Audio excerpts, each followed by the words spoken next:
Being a YouTuber myself, I watch a lot of YouTube videos, and I had seen a lot about this Richard Legrand Odyssey, and I was really smitten. And I reached out to Richard Legrand and said, I adore your watches.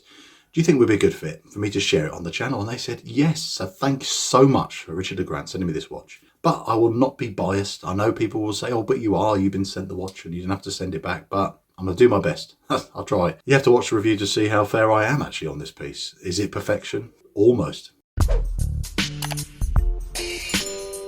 So nowadays we're used to value for money being a really important thing with our watch hobby, and I know it's an addiction, and we can't just buy one watch and be done with it. Go, found it, done, stop. It's impossible. You're not watching YouTube videos just because you just like watching people like me, or are you? But no, this watch has got to offer a lot for your money. I mean, it's not cheap by any means. It's not far off $500. So what are you actually going to get? Are you going to be happy with that? Is this going to be a big splurge purchase that you would be really satisfied with? Stats and specs say a lot to start with, so let me share those with you now.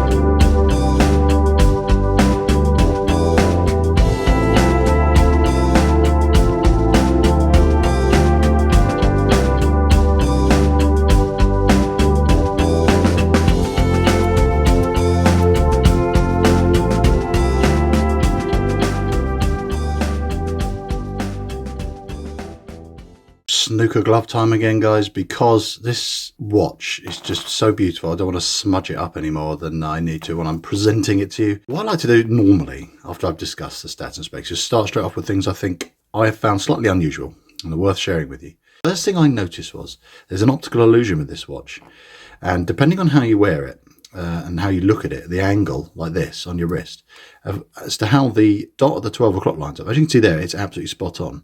If you're looking at the watch on your wrist, sometimes you can look at it and it looks like it's way off. It looks like it's too far to the left. It's just a weird, annoying optical illusion, which is not actually out of alignment. It's actually, there, it looks like it's to the left. But if you look at how I'm looking at the watch, for some reason I hold it like that angle. I don't know why. If you hold it square on, it actually lines up. So I don't know why I've been holding it at a funny angle. Maybe I'm a bit special. I don't know. That's the first thing I noticed. There isn't an alignment issue. But there is another thing that is worth noting. There is an alignment issue. It's ever so slightly with the hand. So it's got one pull out. It doesn't have a date complication, which is good. No ghost positions. So if I set this to bang on the hour, if you look at where the hour hand is, it's ever so slightly off. You have to go forward about 4 minutes for that hour marker to be bang on the middle of the index there. I mean, I'm being really picky. I've been very, very precise with looking at this watch. I think so you have to go to almost 4 minutes past for it to be bang on. I mean, I'm talking probably 0.5 millimeter, but then that's how anal I'm being with this review, just to show you. I think this needs definitely a much more aggressive taper, because it's a 39mm, which is a more old-fashioned case size. It's slim. Definitely would have suited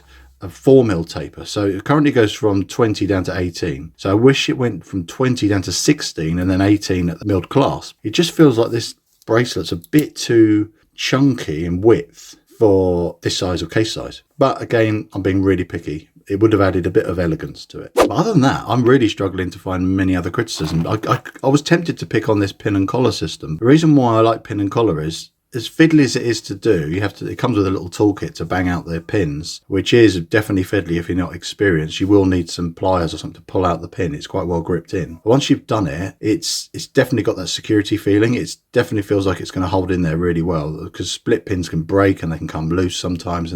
They're okay, they are reliable, but pin and collar is a bit more reliable. But in future, I would like at this price point for it to have screw pins. That'd be another criticism. I've got perfect fitment on the wrist. I haven't felt uncomfortable. I've worn it on hot days. I've worn it, getting wet. I've worn it when it's been a bit cold. It's just always felt comfortable. And that is a really important thing for a watch. And that is where this fits in. The weight distribution is absolutely spot on because of its slim height and well-proportioned balanced bracelet. So now it's time to talk about all the positives, because there are so many with this beautiful watch. The 120 click bezel is so solid. It's quite stiff, but not so stiff it's going to annoy you. it just feels like a really solid piece, and it just has a lovely action. No rock or bounce or play. It just feels like there's zero tolerances there. Same with everything else. Only one thing I noticed was slight intolerance was, I think, between this link here. Ever so slight bit of play, probably about 1/2 mil. Everything else is just, there's no other loose bits, no gaps anywhere. Same with these end links. They just fit so perfectly.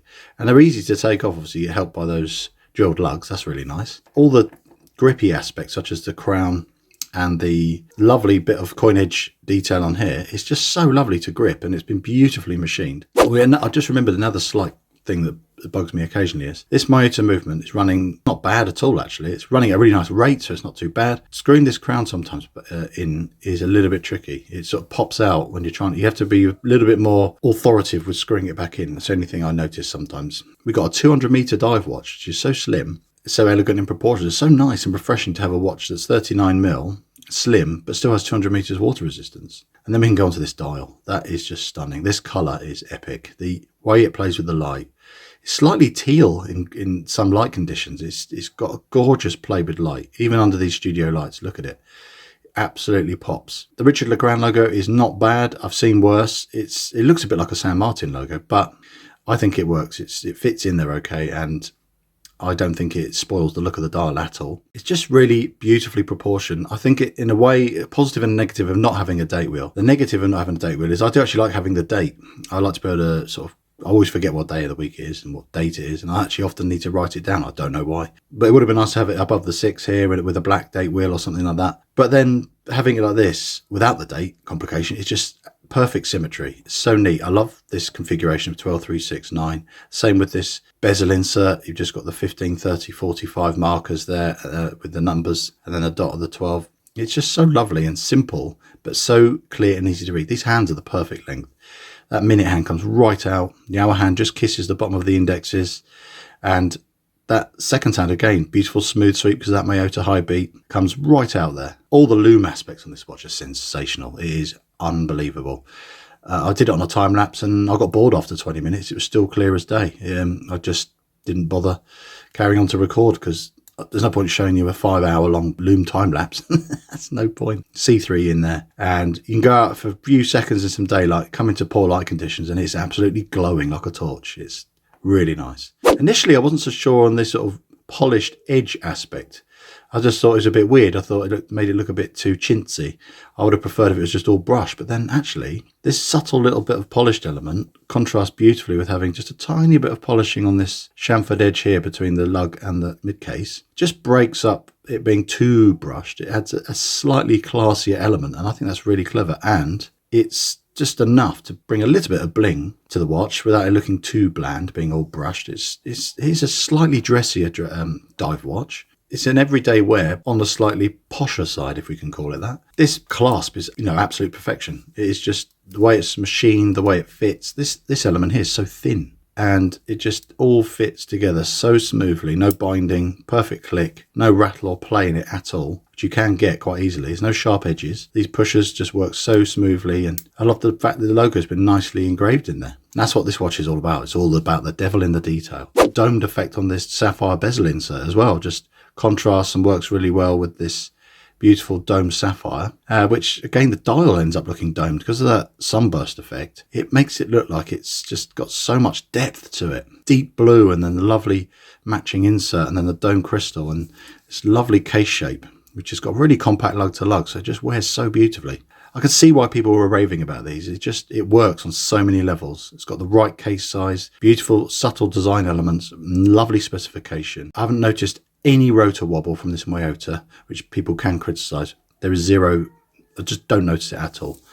And then the case back is not too fussy. Nice stamped effect there, but I don't like this cursive text with the writing. Barely read it. So yes, it is almost perfect, but I find watches that are almost perfect I'm more critical of, because you think, wow, I've got to find something that's going to knock it. And there are a few things I've highlighted. Overall, I've just fallen more and more in love with this beautiful watch. It is close to perfection, and they do keep doing updates. So I'm intrigued as if the next version is going to have these tiny little tweaks. It's just going to take it to the next level. I'm going to buy one in a heartbeat. That's how much I like these watches. I just think if you're in the market for something less than $500, that has got such a great all-round spec.